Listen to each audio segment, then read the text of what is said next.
Fala, galera! Começa mais um episódio do Grego Podcast. Esse é o de número 41, olha aí. E eu sou o Rafael Pavanello. E seguindo aqui o raciocínio do valentão Joey Caruso, evangelho hoje, evangelho amanhã, evangelho pra sempre. Mas não foi Não foi o Chris que falou isso? Não, ele imitou o Caruso. Imitou o Caruso? Caruso falou primeiro e depois ele começou a dar uns fora dele lá. Ah, beleza. Meu nome é Jean Lobato e para terminar o sermão se usa-se uma marreta. Como assim? Ai. Meu nome é Claudione Colevati e sem bons ovos não se faz uma boa omelética. Ó, se não for ovos caipira, a omelética não sai, tô avisando. O problema é se for ovo de codorna, vai dar muito trabalho pra fazer omelete. Quebrar o ovinho de codorna é muito difícil, não é fácil não. É fácil, é verdade. Meu nome é Guilherme Oliveira e hoje você vai conhecer as pedras que Davi usou para fazer uma boa pregação.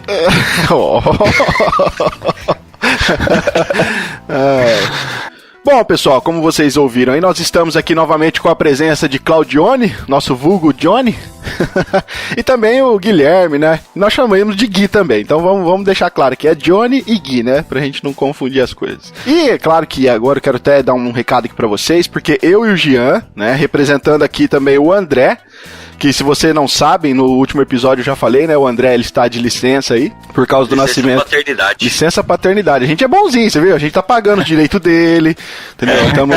Tamo tudo certinho aqui, cara. Aqui é CLT na veia. Então o André tá de licença e paternidade, não está gravando conosco. E como vocês estão ouvindo os últimos podcasts, né? Vocês têm ouvido bastante aqui o Gui e o Claudione, mas nós queremos dizer a vocês, ouvintes, que a partir de agora, tanto o Claudione quanto o Gui, eles são integrantes oficiais do Grego Podcast. Olha só que beleza. Que isso, hein? Que honra. Que isso, hein, cara? Passou pelo estágio de 3 meses, né? Então. E agora vira... Agora pode passar no RH lá. Funcionário. Não, na verdade o meu estágio é maior, porque eu tô desde março fazendo estágio. Verdade, já gravou alguns podcasts aí, né, Johnny? Então vocês, no final desse episódio... Grande honra fazer parte desse time, hein? Ó, a honra é nossa ter vocês aqui conosco. No final do episódio, vocês podem se dirigir ao RH ali, por favor, e já acertar tudo. Não, eu vou querer mesmo, porque a licença paternidade onde eu trabalho são 5 dias, a do André são 4 meses, tá? Com certeza eu quero trabalhar nessa empresa. Não, mas o Rafael só esqueceu de falar um negócio. O projeto do Grego nós não damos dinheiro, nós colocamos dinheiro. Exatamente. Tá. Aqui a gente doa, em vez de receber. É um trabalho diferente, entendeu? Entendi, tá certo. Mas assim, pessoal, pra gente aqui é um prazer ter vocês conosco. Vocês têm nos ajudado muito aí, né? Contribuindo pras pautas, contribuindo pros episódios. E aí, a gente espera começar o ano de 2020 aí com... A gente tem um podcast por mês, né? Eu acho que vai ser difícil a gente mudar essa periodicidade. A gente tem nossos compromissos e vai ficar bem complicado. Eu queria que nós tivéssemos mais episódios por mês, mas eu acho que é bem difícil. Quem sabe num futuro aí a gente não consiga se organizar melhor. Mas nós aqui do Grego contamos, agora vocês também fazem parte, né? Contamos muito com vocês dois, né? Tanto o Gui quanto o Johnny. E que Deus nos abençoe nessa parceria e que a gente possa construir bastante conteúdo para que a gente possa alcançar aí o máximo de pessoas que a gente puder. Amém. Amém. Bom, queridos ouvintes, vocês, então, daqui pra frente passarão a vê-los aí, né? Ou melhor, ouvi-los, né? Com mais frequência. E por que não vê-los, né, Jean? Quem sabe eles não vão aparecer também lá no nosso canal no YouTube, ué? Sim. Tanto no nosso DG Pop, né, quanto no DG Cast. Então o Johnny e o Gui também estarão aí contribuindo conosco nas próximas gravações. Quanto ao nosso episódio de hoje, então, como vocês já viram aí na vitrine, nosso título hoje é Sermão Centrado no Evangelho. Vocês que são estudantes aí de teologia sabem que nós temos alguns eixos, né, de estudo. E o nosso assunto hoje é mais especificamente no eixo da homilética. Nós vamos falar um pouquinho sobre o sermão, né, que é pregado todo domingo em todas as igrejas do Brasil, todas as igrejas aí do mundo. E assim, não é a nossa intenção sermos exaustivos com relação à matéria em si da homilética, tá? Nós vamos focar apenas somente numa parte do sermão, que é a parte da aplicação e contextualização do texto bíblico. Então você fique ligado aí que a gente tem bastante coisas a ponderar aqui. E é claro que nós queremos a sua audiência, mas fique até o final. Mas antes, nós vamos lá para os nossos recados. Então, pessoal, uns recadinhos aqui pra você, como diz o Faustão, recadinhos plim plim, né? Faustão fazendo... Faz tempo que eu não vejo Faustão, hein? Nem sei se ele faz isso, faz anos.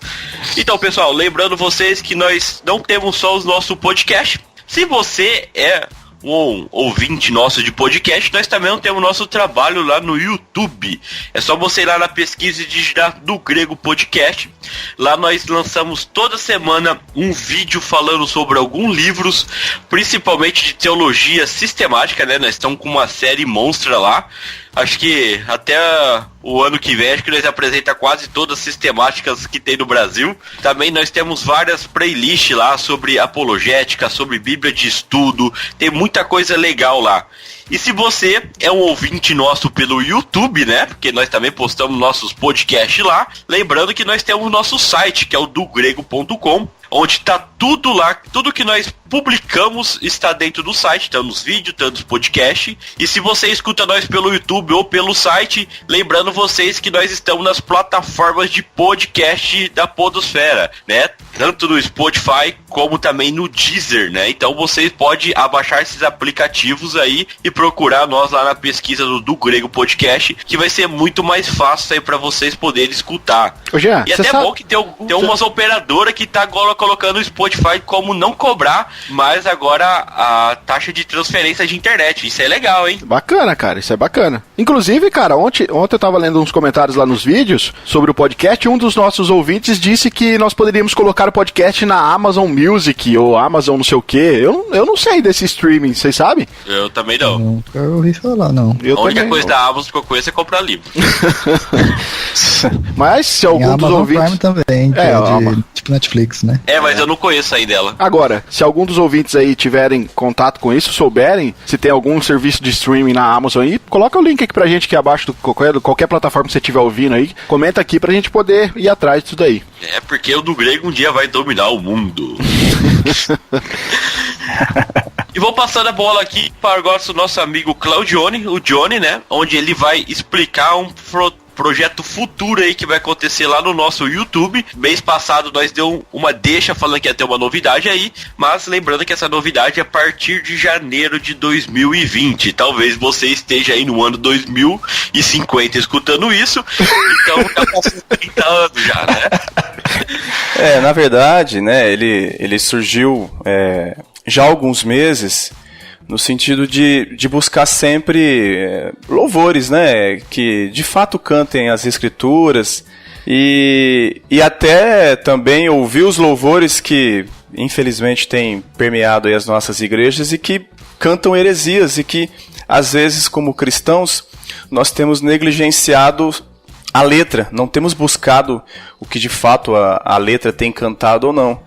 E aí buscando pela internet eu achei alguns canais, algumas coisas, muito difícil encontrar alguém que faça uma análise, né, profunda de uma letra, tanto para demonstrar se a letra é cristã, se canta as escrituras ou não. E aí, conversando com o Rafa, já tinha talvez, acho que até conversado com o André, aí tem surgido a oportunidade, e aí, por que não, né, o Rafa, o do Grego em si, ofereceu a oportunidade aí, e por que não da gente fazer esse trabalho, que eu acho que vai ser muito importante para quem gosta, né, de música e gosta de entender o que está sendo cantado. E eu espero que Deus abençoe esse projeto e peço para que os ouvintes aí que gostam, né, que possam também estar orando pela gente, pelo projeto, para que, se isso for de alguma maneira glorificar a Deus, que tudo dê certo e que o Senhor coloque a mão dele para que tudo seja para honra e glória dele. Amém.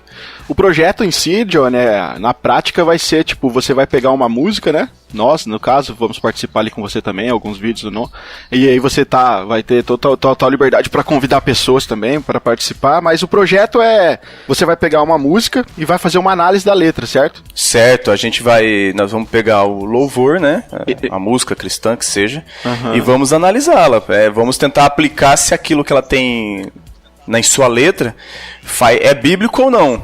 Né? A gente sabe, respeitando, claro, que tem a questão de liberdade poética e tal, mas nós vamos aprofundar, tanto para o bem quanto para o mal. Isso, então você vai fazer uma análise se ela é bíblica e por que ela é bíblica, e se ela não é, por que ela não é, certo? Sim, com certeza. Né? E vamos também deixar aberto para quem for nos assistir, dar indicações de músicas, talvez eles queiram que a gente faça a análise, a gente deixa aberto e vamos fazer da melhor maneira possível.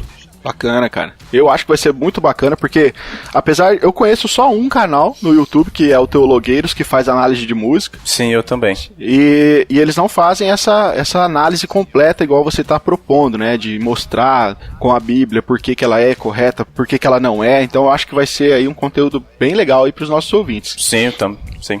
Bom, fique ligado então, pessoal. Aí o ano de 2020 promete aqui no Do Grego. Nós queremos aí também colocar novas atrações aqui. Vamos conversar com o Gui aí. O Gui também, quem sabe o Gui não vem pro YouTube. Olha só, hein, Gui? Opa! A gente vai pensar em novos projetos. E a gente tem uma equipe bem criativa aqui. Eu quero que nós tenhamos bastante novas coisas aí pro ano que vem. O André, possivelmente, o ano que vem já estará conosco de novo, né?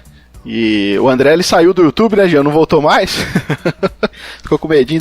Se vocês quiserem assistir um vídeo do André falando sobre o livro A Cabana, só que assim, se prepare. Eu não sei o que é mais perigoso, assistir o Coringa ou ver o vídeo do André, então vocês fiquem espertos. Brincadeira à parte, mas fique ligado então no conteúdo aqui do Grego Podcast. Acesse o site, porque como o Jean já mencionou, tá tudo lá, tudo centralizado. E a nossa página no Facebook também, se você curtir lá, a gente posta tudo lá, então você vai ficar por dentro de todo o nosso conteúdo. Bom, já falamos demais, então sem mais delongas, vamos lá então pro nosso... Nosso não existe, né? O próximo nosso. Você juntou as duas palavras em uma só. Cara, aqui a gente economiza vocalização, meu irmão. Não tem essa, não. Vamos lá pro nosso episódio, então, de número 41.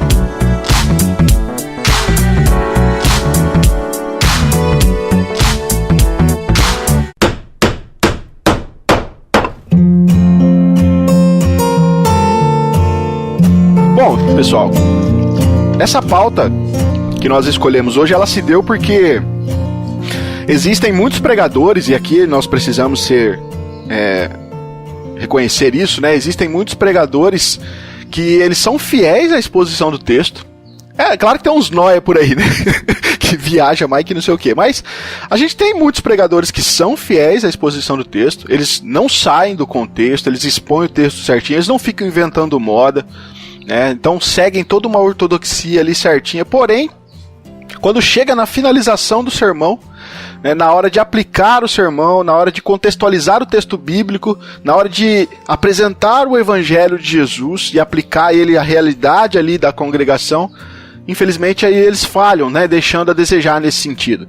Você que está nos ouvindo, se você congrega, né, numa igreja local, você deve saber que o seu pastor todo domingo ele está pregando um sermão ali.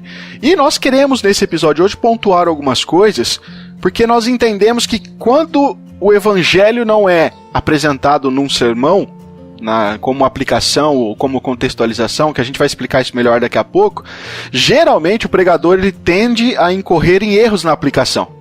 Nós vamos propor alguns erros de aplicação aqui também, mas geralmente quando o pregador não faz o exercício de catar aquele texto bíblico e mostrar à luz do evangelho como a vida do cotidiano das pessoas podem ser abençoadas por aquele sermão, geralmente o sermão acaba finalizando em alguns erros e isso pode ser prejudicial à congregação. E nós queremos então bater um papo aqui antes sobre essa questão específica da aplicação e da contextualização do sermão. Mas antes, eu acho que nós podemos aqui definir rapidamente, porque nós falamos muito aqui já de homilética, de omelete, de... E eu acho que nós poderíamos então fazer aqui rapidamente uma definição do que é a homilética, né? Do que se trata então essa matéria na teologia, pessoal? A homilética, né, a gente pode dizer que ela é a arte de pregar sermões, né, a ciência da pregação. E eu achei uma formulação que um rapaz fez, é que eu não achei o nome dele. E aí ele coloca que a homilética é uma compreensão de que Deus colocou no mundo recursos que devemos aproveitar, inclusive os da ciência da comunicação verbal. Bacana, cara. Uma boa definição, bem técnica e tudo mais. Sim, eu achei muito interessante. Resumidamente é isso mesmo, né? A arte de preparar sermões, né? Quem legal mais aí? Que hoje em dia, na nossa modernidade, a questão da homilética não é só simplesmente a pregação do sermão, mas também a questão do preparo, né? Eles utilizam muito para falar, né? Tipo, tanto preparar como comunicar o sermão, ele faz parte da homilética que ensina. A questão da homilética, né? Ela entra assim, a confecção de sermões para uma pregação mais eficiente, né? Um sermão homileticamente preparado, ele é mais assimilável, porque o pregador não se perde. Se ele se preparou para essa pregação, para esse sermão, ele sabe o caminho que ele está trilhando, né? Ele não tira um texto do nada, abre a Bíblia e sai pregando. Ele se prepara, né? Claro que a gente está falando mais na questão técnica, mas se a gente for falar na questão espiritual, a gente sabe que um pastor, um líder, ele faz toda uma preparação de oração, leitura da palavra, né? Mas a gente está focando mais no termo técnico, né? A questão da homilética, ela nos ajuda a ter uma organização, né? O sermão acaba tendo um sentido, tem um objetivo traçado, né?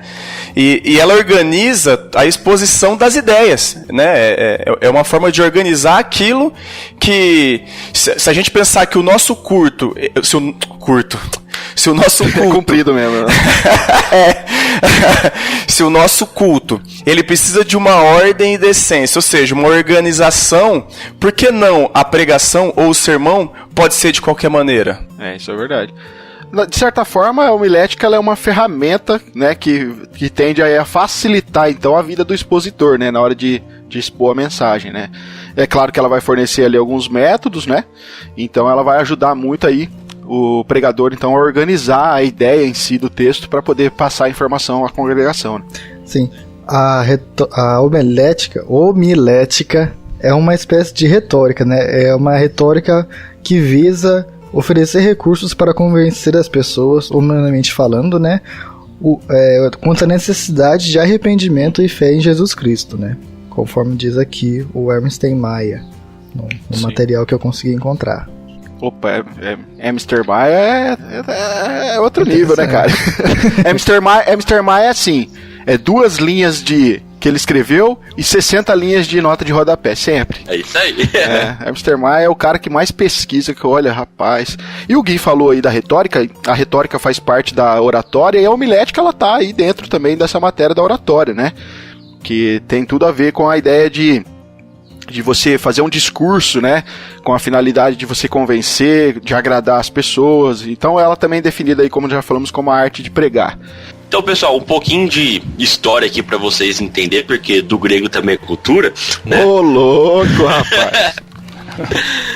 A palavra homilética, ela surgiu da transliteração do verbo grego homílio, que tem o significado de conversar com ou falar. Você tem ideia, esse verbo ele ocorre 4 vezes no Novo Testamento, né? Só nos livros de Lucas, tanto no Evangelho de Lucas como em Atos, e também ele na tradução do Antigo Testamento para a tradução da Septuaginta, ele também aparece 4 vezes no livro de Provérbios, essa é a palavra grega homilia, né?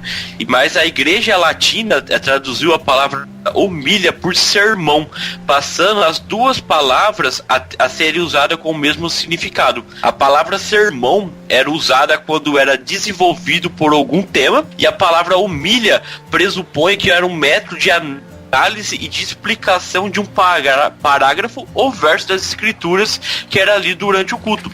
o uso do termo homilética foi referido à pregação só no século XII.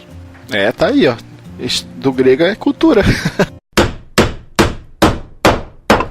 Agora, quando nós então empregamos essa questão da homilética, como já colocamos aqui o que ela é, obviamente que se você usa do recurso da homilética, você vai trazer uma estrutura para o seu sermão. E aí nós temos também, e aqui, cara, se a gente for pesquisar vários autores, a gente vai ver que tem várias e várias estruturas, né, de sermões aí que podem ser usadas para poder passar muito bem a mensagem bíblica. E aqui a gente quer focar na questão bíblica, porque a homilética pode ser usada também em outras matérias, né, que não seja teologia. Mas a gente está focando aqui na exposição do sermão bíblico pregado no domingo à noite ou domingo de manhã, dependendo do seu contexto. Eu tenho um livro aqui que chama Como Preparar Mensagens Bíblicas. O autor chama James Braga. E ele vai propor que o sermão aqui, a estrutura do sermão, ela pode ter até 8 partes. Como eu falei, isso pode variar de autor para autor. Mas aqui ele vai trazer como partes do sermão, ele vai trazer aqui o título, depois ele traz o texto, depois ele traz o tema, depois a introdução, aí então ele entra com a tese, né? Depois ele entra com a argumentação, aí sim vem a conclusão e depois então finaliza com o apelo. Eu não sei se é a melhor definição de estrutura de sermão, mas eu achei interessante porque ela é bem completo, né? Porque assim, ó, veja bem, o cara vai começar a pregar, ele geralmente dá um título. Tem pregadores que metem o título depois de 40 minutos, né? O cara tá falando, e depois de 1 hora o título da mensagem é tal. Mas tem uns que vão colocar na verdade o tema, né? Tem uns que já entram com o título. Isso acontece muito quando o cara tá pregando com recurso de slide, né? Porque geralmente você não vai falar se o título da minha pregação é tal. Eu não vejo isso acontecendo, né? Nos púlpitos, é difícil. Mas depois do título, então, ele lê o texto propriamente dito, que ele vai expor. E aí sim, então, ele dá um tema pra pregação. Aí depois ele vai fazer a introdução. É por isso que ela tá em 4º lugar aqui, segundo James Braga, claro, né? Aí depois, então, da introdução tem a questão da tese, que ele acabou de dar um tema, lê um texto, ele vai defender uma tese aqui, depois vem, então, a parte da argumentação que ele vai fazer defendendo essa tese do texto. No final, então, ele entra com a conclusão e o apelo, que, como eu já falei na introdução do episódio, vai ser o foco nosso aqui do podcast hoje, né? Eu acho que é uma boa divisão essa daqui, vocês não acham? Sim. Eu só acho que normalmente as pessoas juntam o título e tema, né? Vira uma coisa só. E introdução em tese também. Tá, entendi. Porque entendi. Ele tá realmente bem espaçado, bem separadinho. Mas normalmente você vai fazer uma pregação, você deixa o título seu, já praticamente o seu tema, né?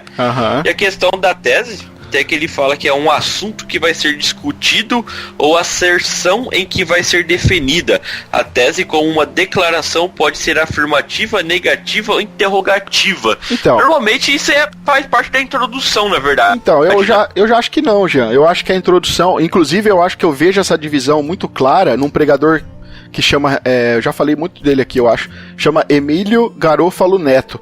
Ele faz exatamente essa divisão aqui, porque ele propõe, ele lê o texto, então ele entra, ele não dá tema, eu nunca vi ele dando tema para pregação, mas ele entra na introdução e ele faz uma introdução contextualizada. Ele pega acontecimentos do momento que a congregação sabe que está acontecendo, então ele usa isso como uma introdução, ou seja, ele já prende a atenção das pessoas, porque é um assunto do cotidiano, a pessoa realmente vive aquilo, passou por aquilo, ou sabe daquela informação na introdução, e então ele entra com a tese argumentativa, sabendo dessa questão, então, como que ele vai defender essa tese, mas ele faz uma separação, e aí sim, na tese ele vai defender a argumentação junto para definir o texto aí, né? Só queria fazer uma observação, já que a gente está falando, às vezes as pessoas podem achar que, tipo assim, pregação é você pegar o texto, pegar a palavra e pregar o evangelho, pregar o que está lá, né? E eu gostei de uma frase de um pregador alemão, é o Helmut Thielicke. Opa, conheço, hein? Bom. Ele trabalhou tem um livrinho dele aqui, cara. Bom, continue. Desculpa. Eu achei interessante ele colocando, um texto sobre homilética, e aí o outro autor apresenta a questão do valor da pregação e expõe esse texto do Helmut, né? em que ele diz assim, né, abre aspas, onde quer que encontremos hoje em dia uma congregação cheia de vida, encontraremos no centro uma pregação cheia de vida, fecha aspas. Nossa, então, pra gente começar a entender como cristão, como que a gente deve cobrar ou buscar nos nossos pastores pregações que fazem todo sentido com o evangelho, que tenha uma organização, que não seja simplesmente jogar palavras ao vento, mas que seja de fato, porque a gente reconhece que a palavra é o poder de Deus para a salvação. E nada melhor do que você estudá-la antes, preparar através de oração e no culto expor a palavra ali para todos, porque todos precisam daquela palavra que está sendo pregada.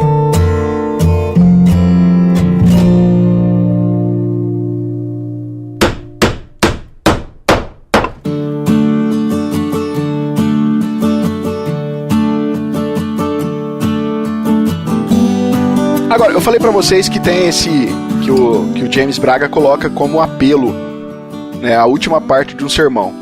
O que vocês entendem como apelo nesse caso? Porque eu sei que James Braga é um pregador sério, né? Agora, a gente fala apelo aqui, talvez o ouvinte entenda de forma equivocada isso aqui, né? O que vocês entendem por apelo no final da pregação? É válido, não é? Como deve ser feito? Depende do que você quer dizer com apelo, na verdade, né? Eu não quero dizer, eu tô perguntando, né? Então... Porque tem várias formas de dizer um apelo. Conhecemos o apelo normal, que acho que todo mundo conhece. Você, irmão, que está sentado aí e quer aceitar Jesus, por favor, vem aqui na frente, né? Eu acho que esse é o apelo mais normal que muitas igrejas fazem.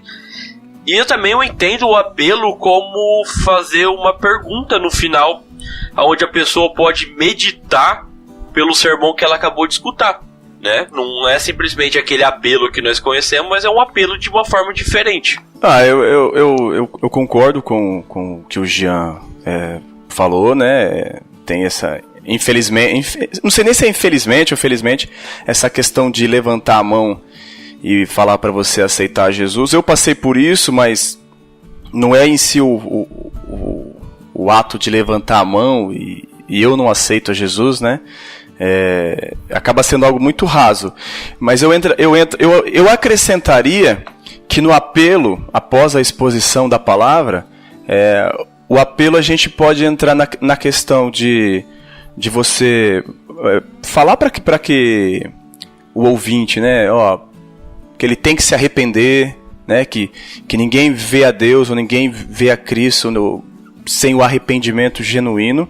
E o apelo pode entrar também na questão de você apresentar Cristo ao pecador, dentro desse contexto do apelo.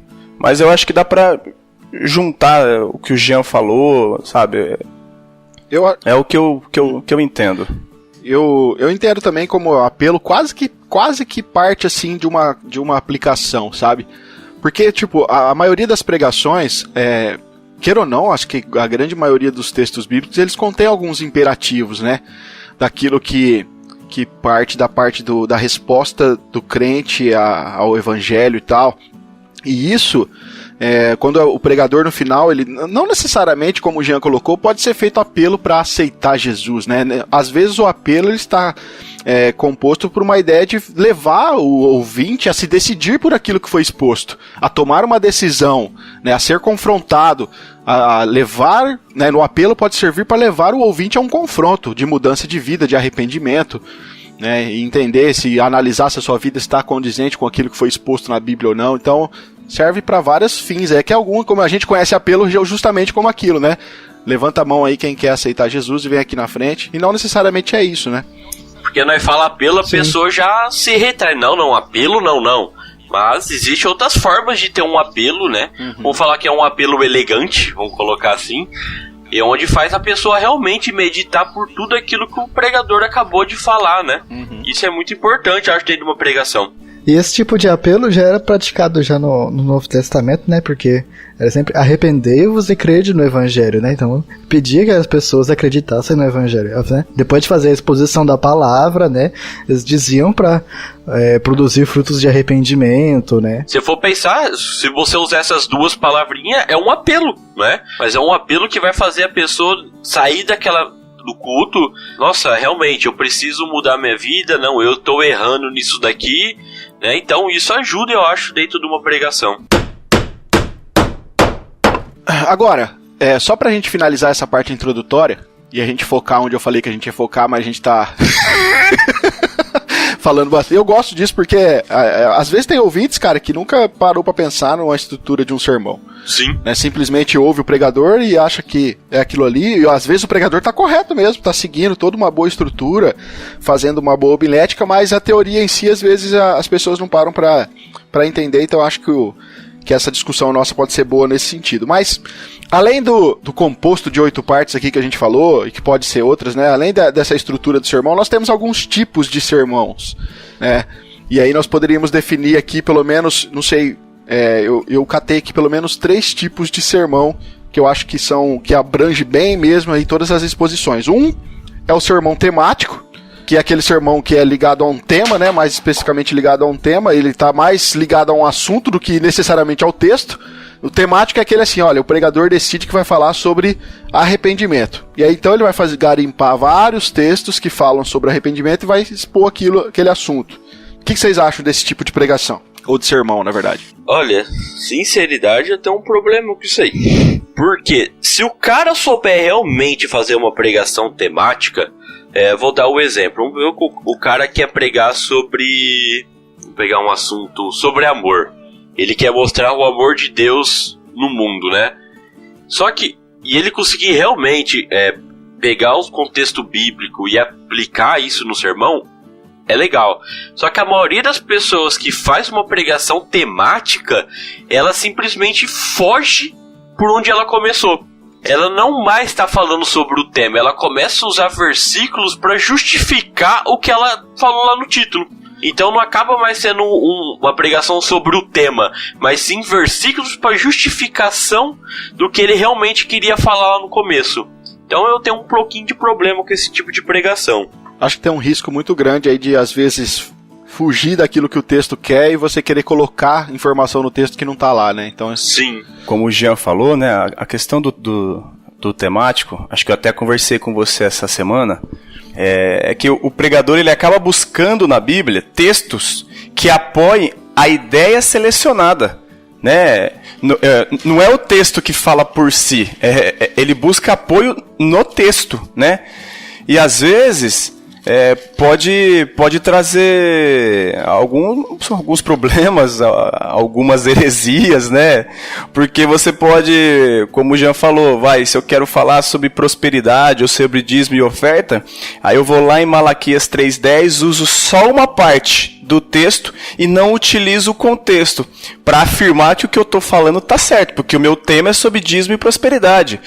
Ou então eu posso ir lá em Gênesis 14 e falar sobre o dízimo que Abraão deu, tá vendo? Abraão dava dízimo. Então, ele busca no texto algo que apoia a ideia dele. Eu acho a pregação temática perigosa no sentido que ela pode te levar o pregador, né? O pregador ele pode ensinar heresia e você está aprendendo e achando que é verdade, né? O contexto. E como também ela acaba sendo uma pregação, como talvez ela não tenha algo, uma organização textual, ela acaba pulando de um texto para texto e foge. Uma vez eu ouvi o Hernandes Dias Lopes falando que ele já viu o pregador que ele abre o texto, lê o texto e nunca mais volta pro texto. Isso acontece muito. Isso é verdade mesmo. Então, eu particularmente, assim, eu venho de uma linha de pregação temática e por isso que hoje eu fui encaminhado à presbiteriana, né?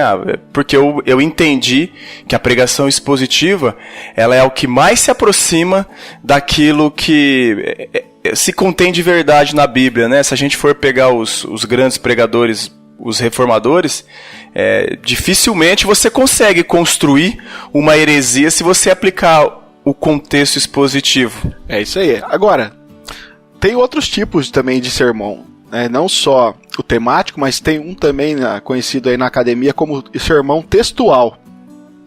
Porque diferentemente do temático, no textual o pregador ele tem um texto, só que ele pega e extrai desse texto um tema. Entende a diferença? Com um você vai com o tema para o texto e no outro você tira o tema do texto. Exatamente. Esse sermão textual ele é muito confundido, cara, com a pregação expositiva, com o sermão expositivo. E ele tem essa diferença.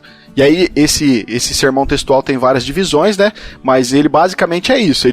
A ideia é que o pregador ele pega um texto e extrai um tema daquele assunto. Você pode ver que muitas vezes você vai ver pregações em que o expositor vai expor uma carta, né? Da Bíblia, por exemplo, uma carta de Paulo, uma carta de Pedro, que seja, mas ele vai dar um tema para aquilo, porque ele está realmente usando o texto bíblico, mas está colocando um tema em cima daquilo. Isso é uma pregação textual. E muita gente confunde com pregação expositiva, né? Que tem uma grande diferença aí. Eu tava lendo, Rafa, para conhecer até mais que essa questão de pregação temática, textual e expositiva, dá para fazer uma certa diferenciação entre textual e expositiva, porque normalmente na pregação textual, né, como você falou, ele escolhe um texto bíblico, mas normalmente ele usa um versículo ou dois no máximo, e ele utiliza-se também às vezes de textos secundários, né? Mas é sempre em cima do texto bíblico que ele faz os questionamentos e afirmações, mas normalmente é 1 ou 2 versículos. É muito comum nesse tipo de sermão, o pregador lê o texto, ele expõe ali o contexto histórico e tal, e aí ele começa a buscar outros recursos na Bíblia. Olha, lá em tal lugar está escrito isso, em tal lugar... Então ele começa a pular vários e vários versículos, justamente porque ele tem um tema a tratar, mesmo que tenha um texto base, né? Então... é diferente do temático aí, que fica só no tema mesmo e foge do texto, como nós falamos aí, né? Agora, tem o sermão expositivo. E aí o sermão expositivo, ele se difere porque geralmente ele vai abranger uma porção mais longa da Bíblia.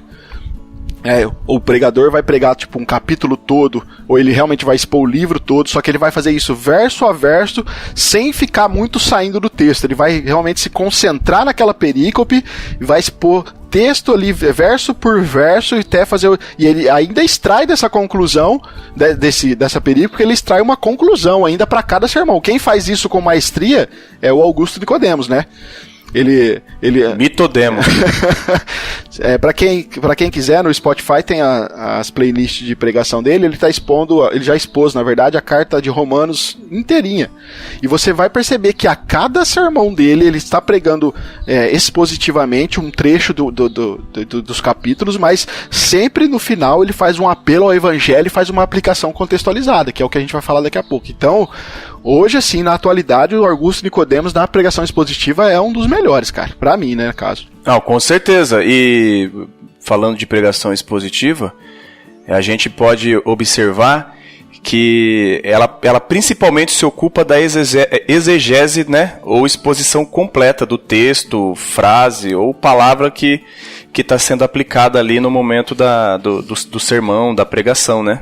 Com certeza, mas ela não pode se limitar a isso, né? Senão ela se torna apenas um comentário bíblico. Ah, isso é verdade. Se ela não tiver essa parte de aplicação e de contextualização, ela fica pouco... não fica aplicável, né? Não faz sentido, né? Às vezes. Não fica completa, né? É isso. Fica meio sem direção. Na verdade, serve de ferramenta para chegar no ponto ápice, que é a aplicação da palavra, né? Que é justamente onde os pregadores erram, cara. A maioria, pelo menos. Sim. Ó, se o Gui falou algo aí que é importante. Imagina o cara expondo o capítulo 1, por exemplo, de Romanos, vamos supor. Existe todo um contexto histórico ali que o pregador precisa passar para a congregação, porque senão não vai entender o que está acontecendo. Mas existe a necessidade de ele transformar tudo aquilo. Como é que eu vou contextualizar essa informação para a minha congregação agora? O que mais acontece é pregadores começar a expor uma carta da Bíblia e ele simplesmente finaliza o sermão da noite, fala, a gente continua no próximo domingo, ou simplesmente tá aqui, finalizei aqui o último verso dessa película, mas tá, e daí? O que eu faço com isso que você falou? Entendeu? O que eu faço com essa informação histórica que eu adquiri? Então falta, o sermão expositivo às vezes ele pode se tornar um perigo justamente pelo que o Gui falou, às vezes não tem a aplicação necessária para a igreja. É necessário o pregador traduzir. A gente vai falar daqui a pouco isso, né? Mas eu acho que o pregador precisa necessariamente, obrigatoriamente, mostrar Jesus Cristo e o Evangelho em qualquer texto da Bíblia, porque é possível fazer. E depois disso, então, trazer isso para a congregação, aplicar no dia a dia, porque, cara, ninguém melhor que o pastor para conhecer os anseios da sua congregação. Então ele precisa fazer esse exercício de como é que eu vou aplicar isso daqui para fazer sentido para os meus ouvintes. Então é necessário esse exercício, cara, porque senão se torna realmente só como o Gui colocou aí, só um comentário da Bíblia e não ajuda muito a ninguém, né? Porque se você não, depois de todo o seu esforço de estudo que você teve, e você não aplicar para as pessoas da igreja, elas simplesmente, como elas estivessem lendo um comentário bíblico, né? Então acho que, como nós vamos falar daqui a pouco da aplicação da conclusão, na verdade ela é a parte é a parte menor de um sermão, só que é a parte principal do sermão, na verdade. Porque se você não aplicar, aquilo não vai mexer no seu coração e não vai modificar a sua vida de forma nenhuma, né? Se me permitem fazer uma alusão, é como ter um bom meio de campo, mas chutar pra fora no final do lance. No futebol. Sim, sem dúvida. Senão não adianta nada. Toda a jogada bem trabalhada, né? Mas não resultar em algo frutífero. Sim. Eu queria deixar aqui pro ouvinte aqui como sugestão de leitura, tem um livro do Timothy Keller que chama Pregação. E o Timothy Keller é fantástico. O subtítulo do livro dele é Comunicando a Fé na Era do Ceticismo. Para quem não conhece o Timothy Keller, ele é voltado para essa área, cara. Ele é voltado para essa questão apologética, ele dá muito... A igreja dele fica em Nova York, né, a igreja Redeemer, e ele é muito voltado para os céticos mesmo. A igreja dele é toda estruturada para trabalhar com com essa classe de pessoas. E é muito interessante porque no livro dele, ele vai dizer assim na página 45, que a pregação expositiva, e aqui, deixa eu contextualizar, porque a gente falou de 3 tipos de sermão, o temático, o textual e o expositivo. E a maioria dos teólogos, pelo menos daqueles que eu fui ler, eles vão defender que o sermão expositivo é o melhor sermão para a congregação. E aí então Timothy Keller diz assim: a pregação expositiva permite que Deus paute a agenda da sua comunidade cristã. Isso é interessante, sabe por quê, cara? Porque mais do que o pastor, a Bíblia sabe o que é melhor para que a congregação possa ouvir. Tem um outro livro também, que esse é de Jonathan Leeman, que chama Igreja Centrada na Palavra, e ele, na página 128, ele diz assim, ó, a Bíblia sabe muito melhor do que o pastor mais perspicaz sobre o que é relevante para cada igreja. Às vezes, o pastor incorre no erro, ou o pregador incorre no erro de falar assim, olha, minha igreja está precisando ouvir sobre dízimo, cara. O pessoal não está dizimando, então eu vou ter que pregar temático hoje, não vai ter jeito não. Olha, tudo bem, eu creio que tem momentos, eu acho que não é no púlpito, lugar na hora do culto, mas tem momentos que você vai precisar ensinar alguns temas. Mas na pregação, durante o culto, se você prega expositivamente, cara, a própria palavra de Deus, você pregando texto a texto, livro a livro, ela sabe como melhor tratar a igreja. E se você estiver pregando, por exemplo, uma carta de Paulo que fala de diversos assuntos, você vai exortar a igreja em várias áreas, fazendo isso expositivamente. Você não precisa tirar a questão, falar, não, a igreja está precisando disso, então eu vou falar disso. Não, cara, expõe a Bíblia, só isso. Expõe livro a livro e faça as devidas aplicações, porque a Bíblia ela é melhor que qualquer pregador para poder tratar da igreja. Vocês acham sobre isso? Sem dúvidas, é isso mesmo. Porque se muitas vezes existem pregadores que chegam no culto, olha, vê que teve um problema, simplesmente vai lá caçar um versículo para justificar o que ele quer falar. E muitas pessoas acabam muitas vezes não frequentando o culto porque acham que a pregação é para elas. Que ela teve um problema no meio da semana, o pastor ficou sabendo, então o pastor montou um sermão exclusivo para ela. Realmente, acontece isso. Eu já fui alvo de um sermão exclusivo, né? Tinha sermão VIP, já, você lembra? Né, lembro, já tive esse problema também, já, realmente. O pregador, ele montou o sermão dele em 10 minutos antes de começar o culto, por causa de um problema que teve. Mas quando você pega um livro para pregar, vamos supor, pega lá Efésios, você não tem esse problema, porque você está seguindo o texto bíblico. Então, se caiu num assunto que vai machucar o coração do irmão, né? Porque você tem que machucar pra depois curar esse machucado, o irmão vir tirar satisfação com o pregador e fala: me desculpa, meu irmão, eu simplesmente estou seguindo o livro da Bíblia. Se esse assunto mexeu com você, é porque tem alguma coisa errada com você. Agora, quando você faz um sermão temático, e como você vai falar pro irmão que você realmente não quis machucar ele, não quis cutucar a ferida, né? A pessoa muitas vezes acaba até saindo emburrecida e nem volta mais pra igreja. Por isso que eu acho que o sermão expositivo, sequencial bíblico, eu acho que é o melhor que tem, na verdade. Não, até trazendo para a questão do sermão temático, como experiência que eu já passei, eu já tive um pastor que a pregação dele sempre foi temática. E era sempre sobre sonhos. I have a dream. Todo domingo, cara. E sempre pregava em 1 Samuel para contar a história de Ana sobre a vinda de Samuel. O cara era um sonhador, velho. Então, mas aí o problema é que a aplicação, aí ele queria fazer a aplicação para que pros nossos sonhos fosse realizado, entendeu? E era todo domingo. Quando não era sobre Ana, ele falava sobre Gideão. Esse pessoal, o pessoal que foca muito nessas exposições adora o Antigo Testamento, né? Porque eles podem fazer a bagunça que quiser, né? Sim, com certeza. Isso é complicado. Além do que o Antigo Testamento é mais apegado a coisas materiais do que o Novo. O Novo é você justamente abrir mão disso, né, e olhar para Cristo, olhar para a cruz. E aí não importa muito os seus sonhos de carro, de casa grande, né, esse tipo de coisa. Mas sim a pregação da palavra, e para isso você muitas vezes abre mão de muita coisa. Se a gente for olhar, até estudando, eu já vi isso, provavelmente que todos vocês já devem ter visto, quando não se estuda o contexto da palavra, e aí a gente acaba entrando sempre na temática, não tem como às vezes sair da temática, né? Eles usam, tipo assim, apenas uma contextualização para uma passagem ou versículo à luz dos dias de hoje. Ele contextualiza com hoje e não com a época que foi escrito. O que eu já vi, por exemplo, de pregadores, pegar lá Filipenses 4,13, que fala, né, tudo posso naquele que me fortalece. E aí traz para o contexto de hoje que eu posso qualquer coisa e que Deus vai me fortalecer. Mas sempre essa coisa voltada para o trabalho, para o carro, como o Guilherme falou, para coisa banal, ao nosso sucesso financeiro. E esquece que o contexto original que Paulo está falando é no sentido de suportar todas as dificuldades na vida cristã para o avanço do evangelho. Se fosse uma pregação expositiva, não tinha como correr disso. Não tem como sair disso.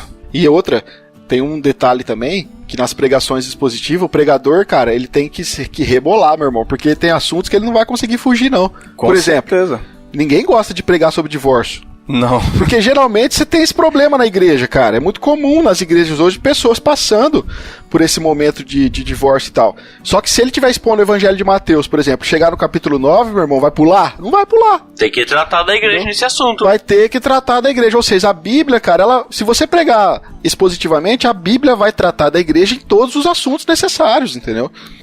E se o pastor simplesmente pular, ele pode estar omitindo a pessoa de conhecer a verdade a respeito do assunto.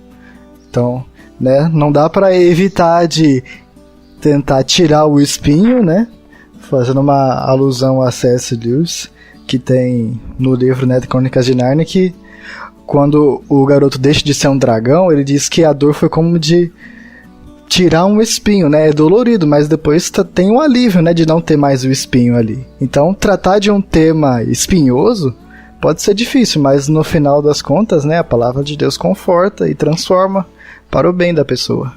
Todo machucado depois cicatriza, né? E não sentimos mais dor. Então nós precisamos muitas vezes realmente cutucar a ferida para depois elas curar e ser uma nova parte do nosso corpo, né? E a gente está falando de contextualização. É bom a gente sempre ter o entendimento que a contextualização, ela nunca é o ponto central, ela é uma ponte para a aplicação.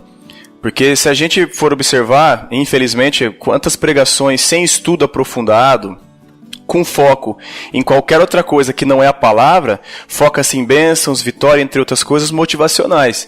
Aí perde-se a ênfase do Espírito Santo, né, quando reduzimos a palavra de Deus a nada mais que princípios para viver corretamente, moralismos ou um marketing de uma boa vida com Cristo. E na verdade Cristo não é pregado aí, né? E aí as pessoas ficam ligadas a tudo, menos a mensagem cristã, o que é as boas novas, né? É como aquele texto, né, que Pedro diz que deixou tudo, né, por Cristo. Aí Jesus fala, olha, não há quem deixando tudo não receba mais nessa terra e ainda mais no porvir. Ou seja, a pessoa pode ler aquele texto e falar, olha, eu vou deixar tudo que eu tenho aqui agora e aí Deus vai me dar mais ainda. Ou seja, usa Cristo, né, como um caminho para receber mais riqueza. Com certeza.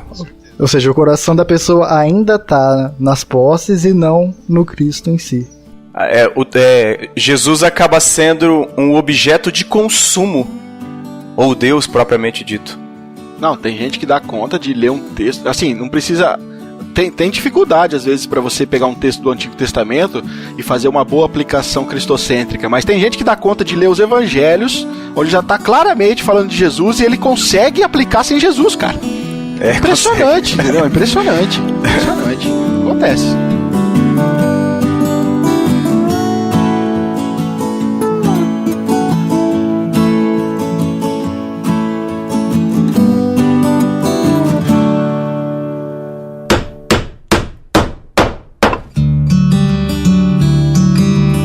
Bom, querido ouvinte, então você já viu aí, nós falamos sobre o que é homilética, falamos da estrutura de um sermão, falamos também dos tipos de sermão e agora, como a gente prometeu, a gente vai falar um pouquinho então mais especificamente sobre a aplicação do sermão, né? E também que envolve contextualização. Mas antes de nós conversarmos aqui em como um pregador pode fazer boas aplicações, né? E como ele pode fazer aqui uma boa contextualização do sermão que está sendo pregado, eu acho que nós poderíamos elencar aqui alguns erros que os pregadores cometem na hora da aplicação. Porque é muito comum isso acontecer, cara, e isso acaba atrapalhando o entendimento ou influenciando o entendimento dos ouvintes para uma conclusão errada das escrituras, né? E nós elencamos alguns aqui na pauta, né? Pelo menos 4, eu queria que a gente falasse um pouquinho sobre isso, porque é muito comum, cara. Por exemplo, o primeiro erro que um pregador pode cometer na aplicação é o simplismo. E eu quero já dar os créditos, obviamente, para essa parte da pauta para o pregador e teólogo Antônio Neto. Para quem não conhece Antônio Neto, pode pesquisar aí no Facebook, Instagram, YouTube também, que ele é um professor lá na escola Charles Spurgeon, e ele elencou esses princípios aqui. Eu achei bacana trazer ele para nossa pauta, porque eu achei que é muito comum isso acontecer, cara. E ele coloca então como primeiro aqui erro que os pregadores cometem nas aplicações, o simplismo. O que seria o simplismo? Tipo, o pregador faz a exposição do texto, explica o texto, e aí ele vai aplicar, tipo assim, olha, irmãos, nós precisamos ler a Bíblia, irmãos. Vocês precisam orar mais, vocês estão orando pouco, ou vocês precisam lutar contra o pecado, vocês não podem faltar dos cultos, Cara, essas aplicações simplistas, ela simplesmente está repetindo o que a gente já sabe. Sabe, elas simplesmente não apontam um caminho, cara. Elas só tá mostrando indicações, mas não tá mostrando como fazer. Na verdade, o pregador devia pregar sobre esse assunto para aplicar isso, né? Não adianta você falar de algo que você não falou no sermão, né? Exatamente, tipo, não adianta só você, sabe, quando você quer que a pessoa faz algo, mas você não traz uma luz, você simplesmente não explica como fazer. Então, esse simplismo na aplicação, cara, mais atrapalha do que ajuda. Porque claro que todo crente sabe que tem que orar, que sabe que tem que ler a Bíblia, que sabe que tem que lutar contra o pecado, que não pode deixar de vir os cultos, mas por quê? Por que ele precisa fazer isso? E como fazer? Então, às vezes a exposição ela acaba sendo muito simplista, a aplicação vai para o simplismo e acaba mais atrapalhando aí do que ajudando o irmão, né? Ô Rafa, eu achei uma definição sobre simplismo muito interessante, que fala assim, né?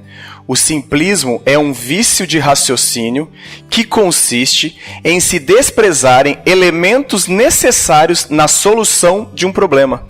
Foi como você falou, Tá, eu preciso ler mais a Bíblia, mas qual é o problema? Exato. Qual é a solução para isso? Exatamente. E eu gostei eu acabei conhecendo a revista Ultimato, acabei ouvindo um podcast essa semana e acabei conhecendo, e eu peguei um trecho do Everson Spolaor.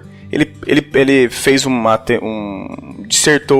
dissertação de um texto sobre a questão do simplismo evangélico, e que eu achei interessante, que ele fala que o simplismo evangélico acaba proporcionando a ambiência para a proliferação de toda espécie de seres peçonhentos que se disfarçam sob o manto da religião, mas que acabam sendo descobertos em suas próprias elaborações discursivas. E aí, eu lendo o texto, para mim o grande problema do simplismo são os próprios membros da igreja. Por quê? Porque os crentes, eles não questionam, eles não perguntam, eles aceitam o que o pregador tá dizendo, às vezes por ignorância, outras por ter preguiça, de ter que estudar, buscar na leitura da Bíblia ou em outros materiais, né? E a gente sabe também que tem muito pregador, o líder de alguma igreja, que não abre espaço para questionamento e que manipulam e tenta manipular com o simplismo os membros de tal igreja, né? Cara, isso é uma realidade. Isso é uma realidade. E isso você falou que tem a ver com o membro, e eu concordo. Eu acho que é um erro, cara. Tem a igreja, por exemplo, do pastor Mark Dever. Ele, quando expõe um sermão, eu já li alguns livros dele, e várias vezes eu vi ele citando isso. Ele fala o seguinte, que no final do culto, cara, ele tem um espaço lá que as pessoas podem chegar nele e falar: pastor, não entendi o que o senhor falou aí não. Olha que interessante. Ou, por que, como que eu vou fazer isso aí que o senhor falou que eu não entendi? Porque assim, temos que levar em conta que o pregador, ele tem um tempo limitado, certo? Ele tem ali 30, 40 minutos para expor um assunto, para colocar o contexto histórico, para fazer a exegese do texto, para fazer uma boa aplicação, para apresentar o evangelho, porque, como Timothy Keller diz, nós precisamos pregar as pessoas sabendo que na nossa audiência, no público, tem pessoas crentes e não crentes. Você precisa dar um jeito do seu sermão atingir os dois. Isso é exercício que o pregador tem que fazer, não tem pra onde correr.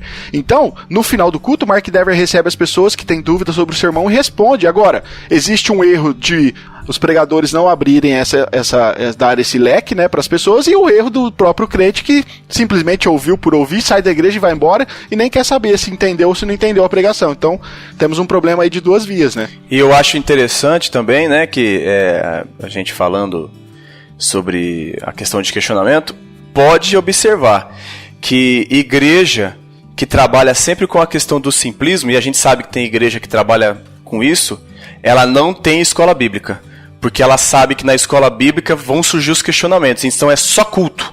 É só culto. Porque no culto a pessoa não pode levantar o braço e falar: ô, pastor, peraí, eu não tô entendendo o que o senhor tá falando.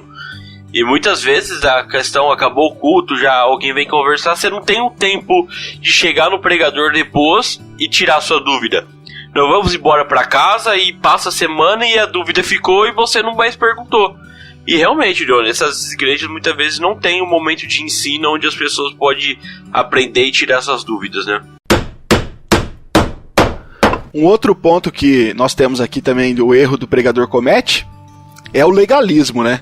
E rapaz, esse aqui é muito comum, cara. Esse aqui acho também, que é o mais normal que acontece, né? Eu acho que esse é um dos mais usados e é um dos mais perigosos também para a igreja. Porque o que seria o legalismo? O legalismo é aquilo que o pregador expõe o texto, mas no final, em vez de aplicar de forma correta, ele vai simplesmente colocar algumas... ele vai simplesmente transformar em regra aquilo que não é regra. Entende? Tipo assim, olha, é o seguinte: o crente não deve assistir novela. Então, meu irmão, você não deve assistir novela. Você que joga cartas, irmão, você não pode fazer isso. Isso é pecado. Você não que não pode ver anime, irmão. Não pode. É coisa não do pode. demônio. O japonês não pode. Irmão, você não pode. Se você não der o dízimo, irmão, você tá em pecado. Sabe, você tá...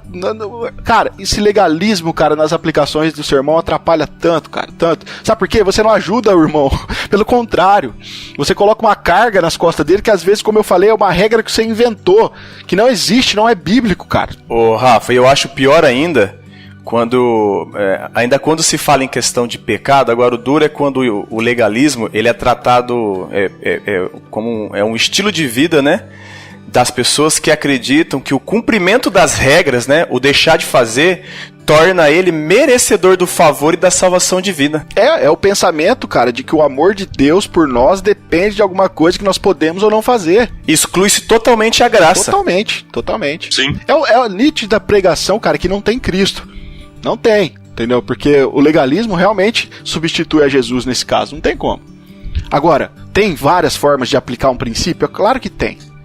Agora, como que o pregador pode evitar o legalismo? Cara, ele pode afirmar o princípio bíblico e ele tem que mostrar diferentes formas de como aplicar isso. Por exemplo, ao invés de você falar para o cristão, olha, você não deve assistir novela, você trazer para o legalismo, você pode dizer assim, olha, irmão, a Bíblia diz que nós precisamos cuidar dos nossos olhos, da nossa mente. Nós precisamos ter cuidado com aquilo que nós vemos, por isso tenha cuidado. Faça um filtro daquilo que você está assistindo, porque se você está assistindo um filme ou uma novela que tem cenas explícitas de pornografia, de divórcio, essas coisas, se você não estiver com o seu coração e com a sua mente em Deus, podem atrapalhar e podem desviar o teu caminho do Senhor. Essas coisas podem levar você a pecar. Elas em si, assistir uma novela não é o pecado. Entende? O problema é que essas coisas, dependendo de como você absorver essa informação, pode levar você ao pecado. Então existem formas de você fazer uma aplicação em cima dessas coisas que pontuamos aqui, mas sem ser legalista. É você ensinar o princípio, né? Exatamente. É diferente de se conter a apenas o problema em questão. Lá na escola que eu trabalho, os alunos não são permitidos a chegar lá com calça com rasgo ou aquela calça lycra, né? Aquela calça que é tipo um elástico, né? Os alunos não podem ir com esse tipo de calça. Aí, em um outro momento, os alunos vão com um shortinho curto, ou seja, continuam com o problema de má vestimenta, mas como foi respeitada, entre aspas, a lei, então tudo bem, né? Tá sempre encontrando um meio de burlar a regra para poder satisfazer a sua vontade. Aí no caso, crente não deve ver novela, mas e se a novela for gospel? Aí pode. Ou não pode jogar carta, mas e se for um baralho de Davi, do Antigo Testamento? Essa é verdade, né, cara? Essa foi boa. Ai, meu Deus do céu. A questão, nós colocamos aqui, né, que muitas vezes o pregador vai trazer do legalismo a questão da contribuição financeira na igreja. Cara, ensina o princípio. Não seja legalista a ponto de criar uma regra que na Bíblia não traz isso. Essa questão de que eu já vi pregadores falando que se você não der o dízimo, você vai perder sua salvação. Meu, o que tem a ver uma coisa com a outra? Então, obviamente que todo crente tem a sua responsabilidade, né, de contribuir para a obra de Deus financeiramente, mas ensine o princípio. Exponha o texto bíblico ensinando o princípio da contribuição, que você vai ter, você vai ser muito mais cuidadoso aí com a exposição bíblica do que ser simplesmente legalista e achar que através do legalismo você vai conseguir fazer com que o irmão mude aí a sua concepção. Então é muito, muito mal esse lance do legalismo, cara. Próximo ponto aqui que nós temos é o pragmatismo, né? Esse aqui também, o coach gosta disso aqui, cara, os pregadores coaches da nossa era aí. Mas o pragmatismo é aquele lance, já viu? Pregações 21 passos para você ser feliz, 10 passos para o sucesso espiritual. Ou nós temos aqui 3 segredos para você alcançar a salvação. 3 segredos é pra acabar, hein? Mano. Olha, isso acontece bastante, cara, essa questão do pragmatismo, né? Eu tava vendo um vídeo do Augusto Nicodemos, ele estava fazendo uma definição de pragmatismo, que é justamente aquele negócio, olha, se tá dando certo, meu irmão, bola pra frente. Não interessa se tá funcionando, né? Não interessa se é certo ou errado, se funciona. Então, geralmente, o pregador incorre nesse erro quando ele vai fazer aplicações que não tem nada a ver com o texto bíblico. Ele lê um texto, mas ele não interpreta o texto, aí ele já apresenta 5 passos disso, 3 passos daquilo, ele cria toda uma estrutura pragmática, porque se você fizer esses passos aqui, não interessa se é bíblico ou não, não é isso que eu tô falando. Se você seguir esses passos aqui, vai dar tudo certo pra você. E isso também é um problema, cara, na hora de aplicar o texto. O pragmatismo, ele traz a questão daquela fé pragmática, né? Uma fé positiva, tipo, se eu tenho uma fé positiva, eu sei que vai dar certo. E eu acabo relacionando aquilo que eu acabei falando, acho que uns 2 tópicos antes, que o Deus acaba sendo tratado como um objeto de consumo, tipo, eu vou ter fé porque Deus vai fazer. E aí eu achei eu tava lendo um artigo do Michael Orton, que é da JMC, e é engraçado que ele traz um textinho rapidinho, que ele fala que nos Estados Unidos tem um adesivo que diz: Jesus é a resposta. Os incrédulos fizeram um outro adesivo para retrucar esse adesivo. E qual é a pergunta? Então. Se Jesus é a resposta. Aí, considere agora o que diz o pragmatismo. Eu não sei qual é o seu problema, mas qualquer que seja, Deus pode resolver. O seu carro está enguiçado? A sua vida familiar não está progredindo como devia? Deus pode consertar em uns piscar de olhos. Assim, passamos a consumir a Deus. Nós usamos a Deus ao invés de amá-lo, servi-lo e honrá-lo. Rapaz, você falou esse daí do eu não sei qual é o seu problema. Eu perdi as contas de quantas vezes eu ouvi isso em pregação. Nossa, muitas vezes, cara. Muitas vezes. E é a hora que a galera vai a delírio, né? Vixe. Nossa, a glória galera a Deus, vai come solto. Tá no pacote. Exatamente. Nessa hora aí, você vê... E nessa hora, e sempre nessa hora, desculpa aí, Rafa, e sempre nessa hora, vem a revelação. Deus manda te dizer. Mas é. E aí o cara vai, às vezes o Deus manda te dizer, contradiz a Bíblia, cara. Isso que é engraçado, viu? Na maioria das vezes. Então, esse é um... Ó, só como uma vez uma experiência, o pregador falou pro cara, né, pro crente que tava lá, irmão, falou assim, ó, o seu sonho vai se realizar. Você tem um sonho de comprar a caminhonete. Deus manda te dizer que você vai comprar. Aí o cara foi e comprou em 60 vezes. Depois do 3º mês ele teve que devolver porque não aguentou pagar as parcelas. Realmente, Deus falou que ele ia comprar agora. Pagar... Então, aí o pregador... Comprou e colocou o adesivo, foi Deus que me deu. O pregador vai usar essa a desculpa serviço do reino. Fala, irmão, Deus prometeu que você ia comprar, que você ia pagar, já é outra história, irmão. Aí você tá confundindo. É outra história. Confundindo as coisas. Você não entendeu o que Deus quis dizer, entendeu? Ah, é muita sem vergonha isso, né? Mas acontece. E o último ponto, então, aqui que nós temos sobre esses erros de aplicações é o obscurantismo. Esse aqui, cara, talvez o termo não seja tão usado, né? Mas vocês já viram pregações em que o pregador, ele lê o texto, ele explica o texto, né, ele faz aquela parte que o Gui já falou aqui há alguns minutos atrás, ele faz toda a parte ali da teologia sistemática, dá um comentário histórico sobre aquele texto, explica tudo, e aí ele finaliza assim, que Deus aplique essa palavra aos seus corações. Ele não... tipo assim, quando o pregador, ele acha que assim, o papel dele é explicar o texto bíblico. Agora a aplicação fica a cargo do Espírito Santo, não é papel dele. O Espírito Santo vai, ele não vai terminar o sermão. Exato. Não, ele não vai fazer aplicação nenhuma. Ele lê o texto, ele dá uma explicada no texto e aí ele termina assim, olha, então que o Espírito Santo aplique no coração de vocês. Não, cara. Isso não funciona. Isso tá errado, biblicamente, inclusive. Sabe, dá a impressão de que o pregador tá com preguiça, cara. Porque, cara, tem muito pregador que perde um tempão na exposição histórica gramatical do texto, mas gasta 2 minutinhos na aplicação, quando muito não aplica. Sendo que, na verdade, cara, a concentração do pregador tem que estar na aplicação. A exposição do texto ali que tem que tomar... É claro que ela acaba sendo a parte maior do sermão por explicar, mas, cara, tem que haver uma dedicação no final, porque senão, como já falamos aqui, a pregação fica sem sentido. Dizer que o Espírito Santo aplica a palavra no coração de vocês é preguiça, cara. Isso é preguiça. Entendeu? Pra mim é preguiça. Então, desculpa, mas não cola isso aí. Preguiça ou falta de preparo, né? Às vezes a pessoa não sabe como concluir, então ela entrega.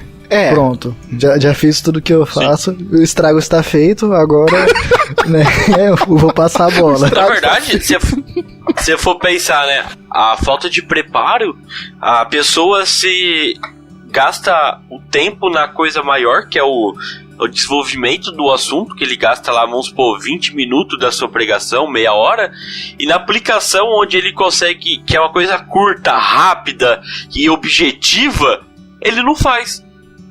Isso que é estranho se eu for pensar, né? O mais difícil faz, mas a coisa mais fácil ele não acaba esquecendo de fazer, né? Eu, Jean, não acho que é a coisa mais fácil. Não sei o que seria mais fácil, se é... Porque nada é fácil, né? Mas se for pensar que a parte mais rápida, talvez, seria. Rápida, né? É. Porque você não tem que gastar. Você consegue fazer uma aplicação em 3 minutos do seu sermão. Uma coisa objetiva, focada. Você não tem que gastar muito tempo. Com uma ideia você consegue. Uhum. Agora, pra você desenvolver um sermão em si, você gasta muito mais tempo pra fazer isso, né? Cara, eu já vi pregadores pegarem um salmo, por exemplo, aí que tem, sei lá, 15, 16 versículos, e ele expõe o salmo certinho, cara, e vai lá, aplica em Jesus Cristo, faz aplicações pra igreja, resolve com o evangelho, tudo isso em 40 minutinhos. Sim. Então, eu acho que é a questão de... O Gui falou, tem a falta de preparação, talvez eu fui muito, né, enérgico aqui na minha colocação, não é só preguiçoso, pode acontecer do pregador não ter essa habilidade, mas, cara, se tu é pregador, precisa desenvolver, cara. Eu sei que, cara, eu tô falando aqui, eu não tô desmerecendo, porque eu sei que a vida de um pregador, principalmente de um pregador que é o pastor da igreja... Semanal, meu irmão, você tem que preparar sermão toda semana, rapaz do céu, isso não é fácil, cara. Eu e o Jean já tivemos a experiência de pregar na igreja um dia, e a gente teve tempo, cara. A gente teve lá 15, 20 dias pra preparar um sermão, e foi o nosso primeiro, ainda ficou algumas coisas pra trás, mas tipo assim, a gente teve tempo de pensar, teve tempo de fazer o que... Agora, pensa num pastor que prega toda semana, cara, toda semana. Então, cabe muito também a nós, como membros da igreja, orar pelo nosso pastor, cara, e clamar a Deus para que Deus ajude, para que Deus fortaleça, dê sabedoria, mas cabe também ao pregador correr atrás desses estudos para poder cada vez mais melhorar e aperfeiçoar, né, a sua pregação, para que ela possa fazer aí efeito na congregação. Uma coisa que eu dou uma dica para quem for começar a pregar, tipo, seu ouvinte aí talvez vai ter a oportunidade de pregar na sua igreja, começa com o Novo Testamento, né? Porque é mais fácil pra você aplicar Jesus no final do que no Antigo Testamento. Depende da passagem que você vai catar no Antigo Testamento, é difícil você achar como aplicar aquilo para nossas vidas. Quando tem pregação que eu pego de grandes pregadores e falo, nossa, eu não tenho nem ideia como aplicar isso. O cara vai lá e consegue. Por quê? Eles têm prática, conhecimento, né? Então você que está começando aí nessa vida nova de pregação, começa pelo Novo Testamento, principalmente pelos Evangelhos, que você vai se dar muito melhor do que começar a pregar pelo Antigo Testamento, né? Só fazendo uma observação, que tratando da questão do obscurantismo, e aí, né, você citou até que o pastor pode falar, ó, que Deus aplique essa palavra aos seus corações. A gente tem que deixar bem claro aqui, não é que a gente duvida que o Espírito Santo aplica a palavra aos nossos corações. Opa, boa, né? boa colocação. O que a gente tá querendo deixar claro é o seguinte: se o pregador preparou um sermão, bom, eu vou falar sobre amor. Aí eu prego lá sobre o amor, sobre Jesus, morreu na cruz, e pá, aí eu vou permeando tudo isso. E no final eu não faço aplicação, tipo, ó, tá, Jesus morreu pra mim na cruz. E o que isso significa na minha vida? Como eu aplico isso? É isso que a gente está querendo dizer. Não é simplesmente o pregador falar, Jesus te ama, e encerra o culto. Tá, Jesus te ama, mas qual a aplicação que eu faço? É nesse sentido, que fique claro para que ninguém ache que a gente está falando que o Espírito Santo não possa, e como a gente sabe, tem certeza que ele aplica sim nos nossos corações. Eu espero que o ouvinte não tenha feito essa associação, né? É claro que nós entendemos perfeitamente que os expositores bíblicos, os homens, são usados por Deus para expor a palavra, mas quem é o que convence do pecado, da justiça e do juízo? É o Espírito Santo. É Ele quem realmente aplica no coração e transforma o pecador, né? O que nós queremos dizer é que é o que o John acabou de colocar, né? Que o pregador tem um papel a mais a ser feito aí. E que às vezes isso pode atrapalhar aí no entendimento de quem está ouvindo, né? Mas é claro que é o Espírito Santo no final que faz a obra geral, né? E eu complementando o Jean, como uma dica para quem está iniciando a pregação, você pode usar o slogan: vem para Jesus para ser feliz. Vem ser feliz.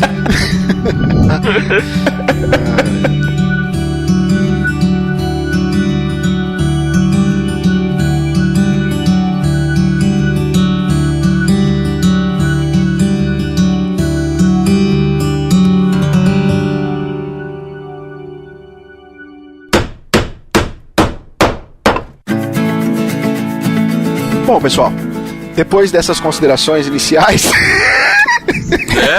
de 1h30, terminamos a introdução, pessoal. Agora que a gente vai desenvolver mesmo o podcast. Isso.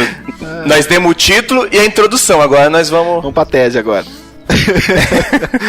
Não, agora é sério, pessoal. Vamos então falar um pouquinho sobre essa questão da aplicação, que nós estamos tanto falando aqui, né?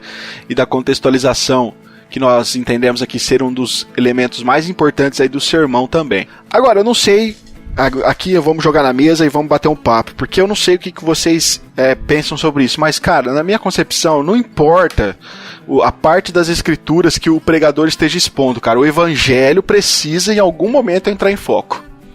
Isso eu já tô falando aqui da questão da aplicação, né? Porque assim, cara, pra entender e pra explicar qualquer texto da Bíblia, nós sabemos que esse texto ele precisa se situar no seu contexto, certo? O que significa também que precisamos inserir esse texto no seu contexto canônico, ou seja, a mensagem da Bíblia como um todo. E se a gente for olhar aqui, qual que é a mensagem central da Bíblia? É a salvação. É a mensagem de salvação em Jesus Cristo. Exatamente.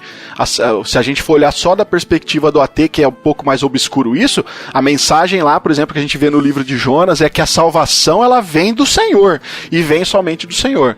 Agora, onde que essa salvação é manifestada? Ela é manifestada em Cristo Jesus. Então, sim, quando o pregador ele mostra de que maneira um texto ele se insere na totalidade então do contexto canônico, ele vai mostrar de que maneira aquele texto que ele está expondo aponta para Cristo e aponta para a salvação do Evangelho, que é a grande ideia de toda a Bíblia. Porque a história de toda a Bíblia é sobre Jesus. Então eu tenho isso como concepção, de que não importa qual parte da Escritura o pregador esteja expondo, necessariamente e obrigatoriamente ele precisa apresentar o Evangelho e chamar as pessoas ao arrependimento. Toda passagem bíblica tem um caminho para o Evangelho, né? Isso é muito Spurgeon, né? Sim. É uma frase dele, né? Na verdade, eu ia até citar ele agora. É uma história que ele conta, né? Que tinha um gaulês e um jovem lá, e o jovem prega de forma bombástica, mas nunca apresenta o Jesus na pregação, né? E aí o jovem fala que nem sempre o sermão precisa seguir nessa direção. E aí o gaulês então fala que, na verdade, o modo certo de pregar é o seguinte: de cada aldeia minúscula na Inglaterra, não importa em que região, sempre sai com toda certeza uma estrada para Londres. Embora talvez não haja estrada para outros lugares, certamente haverá uma estrada para Londres. Da mesma forma, de cada texto na Bíblia há uma estrada que leva a Jesus Cristo. E o modo certo de pregar é simplesmente dizendo como posso, tomando esse texto como ponto de partida, chegar até Jesus Cristo. Muitas vezes nós não conhecemos a estrada, né? Mas nós sabemos o destino final. Então, muitas vezes é mais fácil o pregador ele partir pelas estradas que ele conhece do que inventar um novo caminho que ele não sabe como chegar no destino final, né? Isso é muito importante dentro da pregação. Não, é excelente ponto, é isso mesmo. Aí a gente vai entrar na questão da homilética, né? O se preparar, né? O cara ter o conhecimento, o pregador ter o conhecimento e aplicar isso, lembrando sempre que a aplicação, o fim de tudo é Cristo. Sim. Qualquer texto pregado, cara, ele deve apontar para Cristo. Precisa necessariamente explicar a salvação que vem pelo Evangelho, que, como nós já falamos aqui, né, é a ideia de toda a Bíblia, né? Então, ao nosso conceito aqui, querido ouvinte, toda vez que um texto ele é pregado, a pregação ela nunca vai estar completa, a menos que o pregador demonstre de que maneira aquele texto nos mostra que nós não podemos nos salvar a nós mesmos, que só Jesus pode fazê-lo. Primeira coisa, cara, por quê? Porque às vezes, cara, nós temos o erro a gente cai no erro, e isso é um auto-engano do crente mesmo, de achar que, pra que falar do evangelho pra mim, rapaz? Eu só sou crente, né?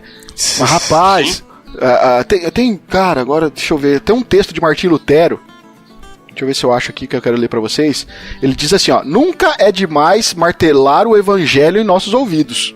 Sim, embora o aprendamos e o compreendemos bem, não há ninguém que o viva de modo perfeito ou que creia nele de todo o coração. Tão frágil é a nossa carne e a nossa desobediência ao Espírito. E isso é uma verdade, cara.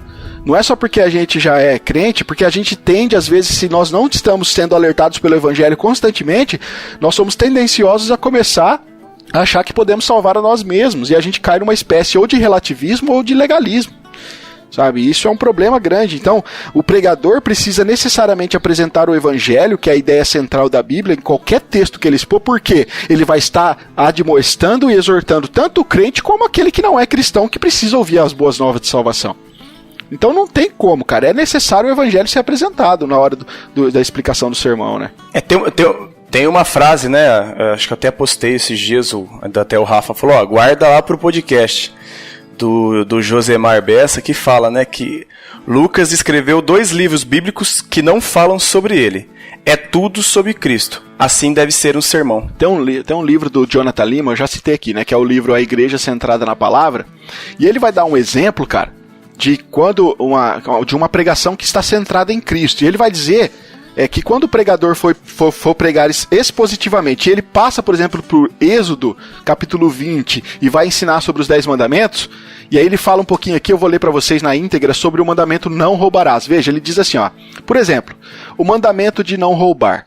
Isso está na página 144 do livro A Igreja Centrada na Palavra. Ele fala assim, então, o mandamento de não roubar. Um rabino ou um imã, ele pode pregar o mandamento bíblico de não roubar e pode aplicar esse mandamento a diferentes áreas da vida. Aí ele abre aspas, né? Deus diz para não roubar, logo não roube nada dos seus vizinhos, não roube nada do seu chefe, não roube nada dos seus filhos, de sua esposa, etc. Mas esse não é um sermão cristão precisamente, porque não está fundamentado no anúncio de que Deus fez. Exortar cristãos significa anunciar novamente que Cristo os comprou por meio de sua morte e ressurreição, de modo que não roubassem mais. Qualquer confrontação precisa ser fundamentada na obra realizada por Cristo. O mesmo vale para a exortação dirigida a não cristãos. É preciso começar anunciando a santidade de Deus. Em seguida, o mandamento de Deus para não roubar. Finalmente, a triste realidade de que todos nós já roubamos. É preciso então anunciar a boa notícia de que Jesus viveu uma vida perfeita e não roubou, mas morreu na cruz por ladrões como nós. Só depois de tudo isso então vem a confrontação. Pare de roubar e confie em Cristo. Veja que o pregador estava lá em Êxodo, onde você não vai ver Jesus de jeito nenhum, no capítulo 20, falando dos 10 mandamentos, mais especificamente sobre não roubar, e ele consegue transformar isso numa mensagem evangélica. Cara, é isso, entendeu? É isso. O próprio Cristo disse que todas as escrituras, né, sejam nos profetas, nos salmos ou nos escritos, falavam a respeito dele. E se falava a respeito dele, então nós precisamos achar Cristo nesses textos, assim como Lima deu esse exemplo aqui. Você não vai falar para o cara parar de roubar simplesmente aplicando um legalismo puro. Simplesmente você vai dizer que agora que Cristo morreu por ele, ele é capaz de parar de roubar. Porque o Cristo, através do Espírito, capacita para uma vida de santidade. Então dá para fazer, cara. Dá para fazer, entendeu? Precisa ser aplicado sempre com o Evangelho. Se Cristo falou, quem não vai discordar dele, né? Um outro ponto que eu queria falar também é que muitas vezes tem que ter um cuidado também, porque o pregador ele pode estar apontando, proclamando o caminho da salvação, só que aí, cara, na hora da aplicação, rapidamente ele pula para o moralismo, ou pula para a autoajuda, como caminho para a santificação. Tipo assim, aí a pregação, em vez de aplicar no Evangelho de Cristo, e que nós só podemos nos santificar, porque Cristo morreu por nós, se transforma agora numa terapia motivacional. A pregação começa a incentivar as pessoas a confiar nas suas próprias forças, quando na verdade o pregador deveria incentivar as pessoas a confiarem na verdade em Deus, entende? Tipo, o cara tá expondo o texto bíblico certinho, cara. Na hora de aplicar o evangelho, ele leva pro moralismo como resultado da santificação. Olha, você precisa fazer isso, você consegue, você precisa tirar forças e tal. Se torna uma questão de autoajuda, quando na verdade ele poderia colocar Cristo na jogada e explicar que por causa do sacrifício de Cristo, nós fomos religados ao Pai, fomos capacitados pelo Espírito, e é o Espírito Santo quem age nos transformando e nos capacita para vivermos uma vida de santidade. Então, às vezes tem essa inversão também, cara, que pode aí ocorrer numa aplicação que não é necessariamente o Evangelho, né? Sim, com certeza. E infelizmente é o que mais temos vistos hoje, Rafa, acontecendo na igreja. Acaba, infelizmente, parece que sempre quando tenta, como você falou, aplica-se a Cristo certinho, né? Fala do contexto, tudo certinho. E na hora de aplicar, parece que tem a tendência de sempre colocar a responsabilidade na mão do homem. Tem o livro que eu citei aqui também do Keller, cara, sobre pregação, e eu achei fantástico, porque no livro ele vai citar aqui 6 maneiras básicas de como você pode pregar Cristo a partir de toda a Escritura. E eu quero dar essa dica para os nossos ouvintes, porque a primeira ele fala assim, ó, pregue a Cristo a partir de cada gênero ou de cada seção da Bíblia. E aqui ele quer dizer, tipo assim, cada gênero ou cada parte do Antigo Testamento, ela olha para Cristo e ela nos informa a respeito de quem Jesus é de alguma forma. Né, como eu falei aqui agora, o próprio Cristo disse que ele estaria presente em todos os textos. Então, nós precisamos catar algum gênero ou uma seção da Bíblia e conseguir enxergar Cristo aquilo para poder aplicar de forma efetiva no Evangelho. Um outro ponto que ele fala aqui é pregue a Cristo em cada tema da Bíblia. Tipo assim, se você vai falar sobre reino, se você vai falar sobre aliança, se você vai falar sobre exílio, se você vai falar sobre a presença de Deus ou a adoração, se você vai falar sobre o descanso, se você vai falar sobre justiça, sobre juízo, você pode pegar textos, são temas da Bíblia que na verdade estão em alguns textos, que você pode jogar isso na pessoa de Cristo e apresentar o Evangelho, cara. Ele fala também que nós podemos pregar a Cristo em cada grande personagem bíblico. Ou seja, você pode pegar qualquer personagem da época, líderes, né, profetas, sacerdotes, reis, juízes, que vai trazer salvação, que vai trazer libertação, vai trazer qualquer tipo de redenção, qualquer nível de redenção e salvação para o povo, e apontar isso aí para Jesus. Sabe, tem algumas passagens do Antigo Testamento que é muito claro, cara. Você vê realmente uma alusão a Cristo, de como perfeito libertador, como perfeito juiz. Ele também dá a dica de você pregar a Cristo em cada grande imagem da Bíblia. Tipo, nós temos grandes figuras no Antigo Testamento que eram, na verdade, tipos de Cristo. Nós temos uma muito conhecida que é a serpente de bronze, né? O próprio Cristo vai falar dela em João 4, e ela tá lá em Números. Então, você consegue visualizar essa ideia para levar a pregação até Jesus. E também, a última aqui, ele fala que você pode pregar aqui em cada enredo de libertação. Pegue, por exemplo, a libertação do povo do Egito, a libertação do povo através de Davi e Golias, através de Gideão, e faça aplicações cristocêntricas, né? De como Jesus Cristo, na verdade, é o nosso grande libertador, é o que nos tira do nosso Egito aqui, que nos leva para a Terra Prometida e tudo mais. Então, cara, tem muitas dicas aqui de Timothy Keller. Fica aqui a dica para vocês, livro Pregação, para quem é pregador aí, de que dá sim, cara, pra gente poder apresentar Cristo, o Evangelho, a cada texto que a gente expor, cara. O Rafa, uma vez eu vi eu não lembro qual foi o pregador, que de maneira fantástica ele expõe a questão de Gênesis, né, a Arca de Noé, e aí ele utiliza que através da madeira, né, que foi construída a arca, houve salvação, né, a família escolhida. Aí ele se remete à madeira, à cruz, aonde vem a salvação para todos através de Cristo. O cara soube fazer uma aplicação que você fala, o cara lá na Arca de Noé, na arca o cara apontou para Cristo. Eu achei fantástico, cara. Cara, é muito legal isso aí, né? Tem um pregador que ele chama... Nossa, é conhecido da igreja, cara. É Heber de Campos Júnior. Acho que a maioria dos ouvintes deve conhecer. Ah, é o Heber. Cara, é o Heber. Ele fez uma exposição do Salmo 139, cara. E, cara, eu já assisti umas 10 vezes, cara. E eu fico maravilhado. Tá no YouTube, quem quiser ir, Salmo 139, Heber de Campos Júnior. Ele vai falar sobre o conhecimento de Deus. E, cara, como é profundo. Ele expõe o Salmo com uma maestria única dele, porque ele também é um excelente expositor. Mas quando eu falei assim, eu fiquei pensando assim, como é que esse cara vai apresentar o evangelho disso aqui, cara? Rapaz do céu, ele dá uma virada no texto, cara.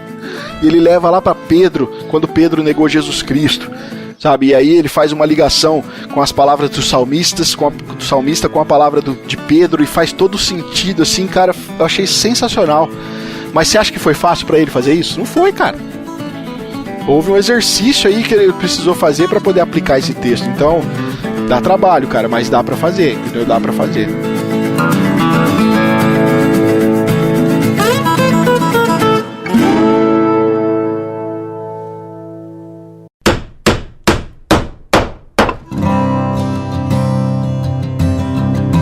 Bom, pessoal, a gente falou então aqui de como que a aplicação necessariamente ela precisa apresentar o evangelho né, como parte da aplicação de conclusão do sermão aqui, e nós vimos que através de alguns autores aqui como dá para fazer, né? Então é necessário aí um exercício do pregador para poder conseguir fazer essa ponte aí de qualquer texto bíblico com o evangelho. Agora, é necessário também que na aplicação, e aqui a gente já mistura um pouco com contextualização, e a gente já vai partindo para o final do episódio, que o evangelho que é apresentado, cara, ele precisa também se conectar à vida prática da congregação no cotidiano de cada um. Ou seja, é preciso ensinar a nossa igreja que o evangelho, ele não é apenas o meio pela qual as pessoas se convertem, mas também o meio pela qual todos os cristãos resolvem seus problemas do cotidiano e crescem na vida. Então, as pessoas, elas não precisam somente de uma explicação de um texto bíblico, mas elas também precisam de uma noção das implicações do texto e do evangelho no seu contexto pessoal, no dia a dia. Porque às vezes, cara, tem no culto, o pastor ele prega a palavra, ele expõe, algumas vezes ele até apresenta o evangelho, mas às vezes o crente sai da igreja falando assim, tá bom, mas amanhã eu tenho minhas contas pra pagar, meu filho tá doente, o meu sogro não sei o que, e o banco tá me cobrando, e aí, o que eu faço com isso? O que o evangelho resolve nisso pra mim? Ou eu tô passando por um problema de depressão, ou eu tô desanimado, ou eu tô com um problema nos meus relacionamentos. Então, o que o evangelho pode me ajudar nisso? Vocês estão percebendo que não é uma tarefa fácil, né, cara? A gente tá colocando algo aqui que é bem difícil pro pregador, cara, dele conseguir fazer todas essas ligações entre não só apresentar o evangelho, mas tornar isso também parte da vida do cristão para que haja sentido, né, na vida dele. E eu queria citar aqui, novamente, Timothy Keller, porque ele vai mostrar uma seção do livro dele agora, o livro Igreja Centrada,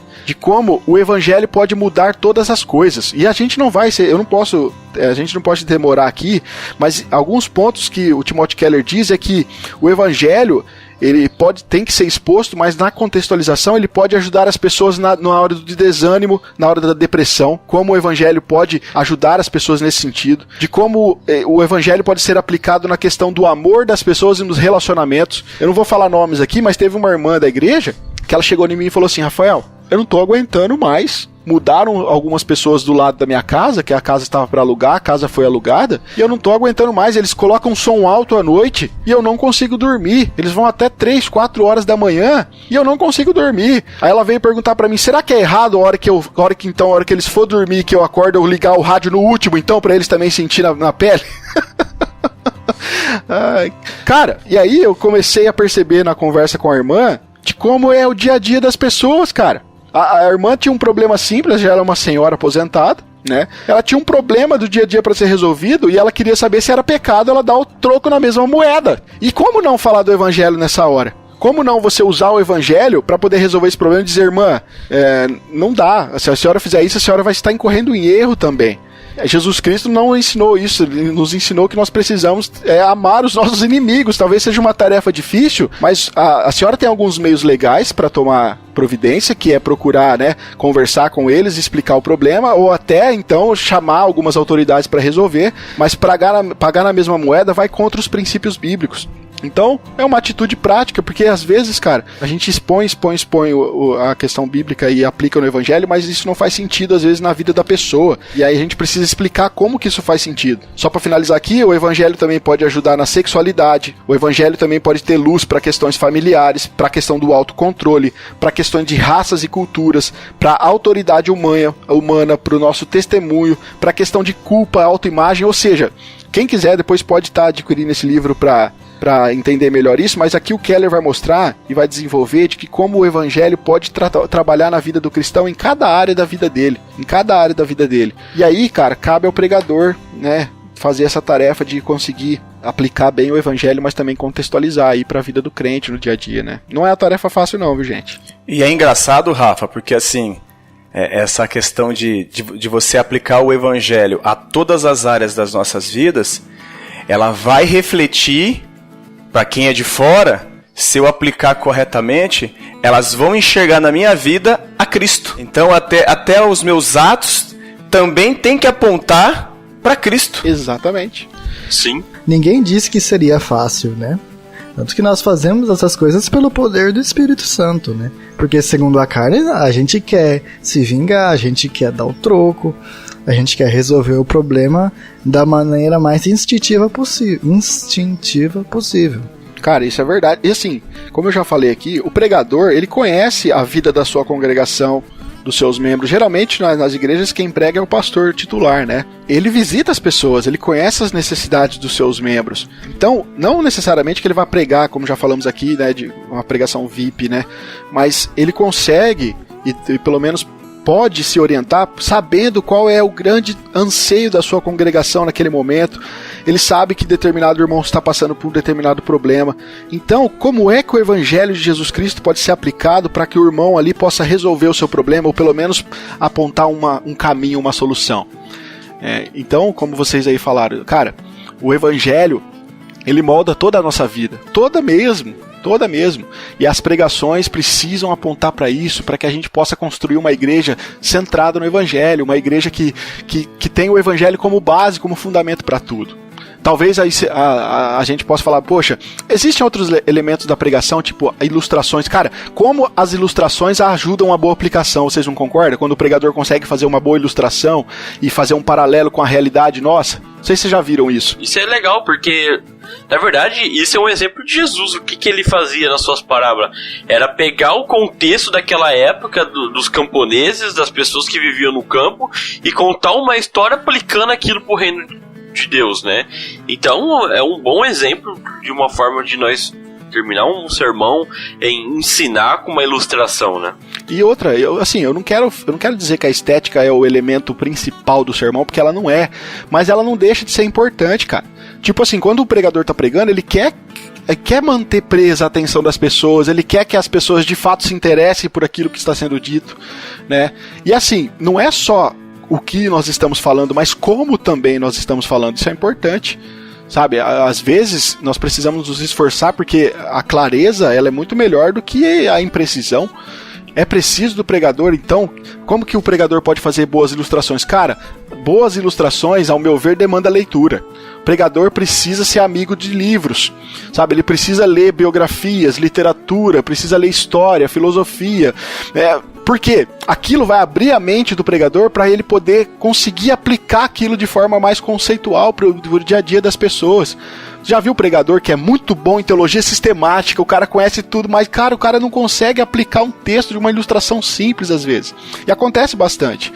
Então, existem muitas formas de traduzir o evangelho para o cotidiano das pessoas, mas demanda, cara, um esforço do pregador, cara. E como o Gui falou, é capacitação pelo Espírito Santo, cara. Existe o esforço da parte do pregador e, claro, o Espírito Santo age em tudo isso também. Então, eu oro mesmo para que os expositores bíblicos aí sejam capacitados e tenham capacitação realmente física, até intelectual, emocional, porque não é uma tarefa fácil, cara. E Deus precisa capacitar ainda muitos pregadores aí para que o evangelho seja apresentado de forma clara aí para as nossas igrejas.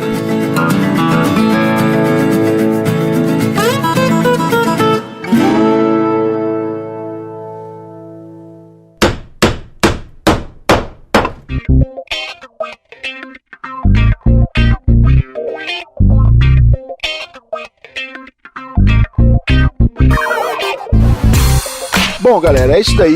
Acho que nós falamos até bastante aqui, né? O episódio já ficou aí com mais de 1h30. Mas nós tentamos, ao longo desse episódio, transmitir a vocês aquilo que nós tínhamos aqui na nossa pauta, como a importância da aplicação do sermão ser voltada para o Evangelho de Jesus e de como o pregador precisa se esmerar para que isso aconteça.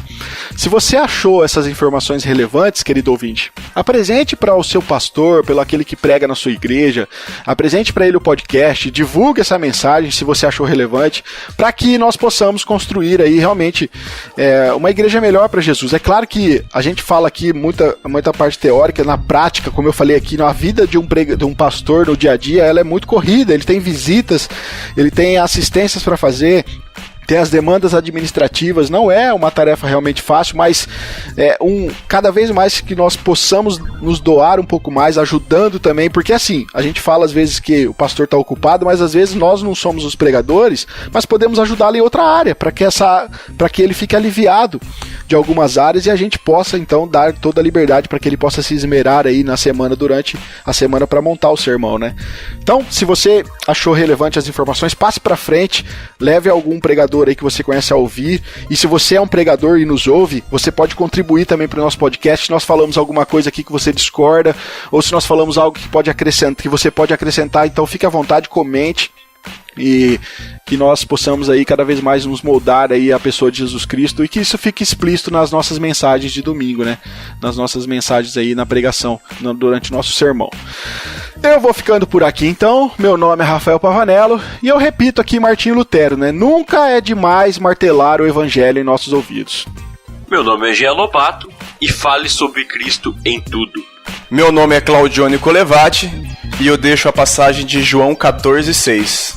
Disse-lhe Jesus: Eu sou o caminho e a verdade e a vida. Ninguém vem ao Pai senão por mim. Deus abençoe a todos. Meu nome é Guilherme Oliveira e devemos pregar a palavra em tempo e fora de tempo. E a palavra é Cristo. Amém. Amém.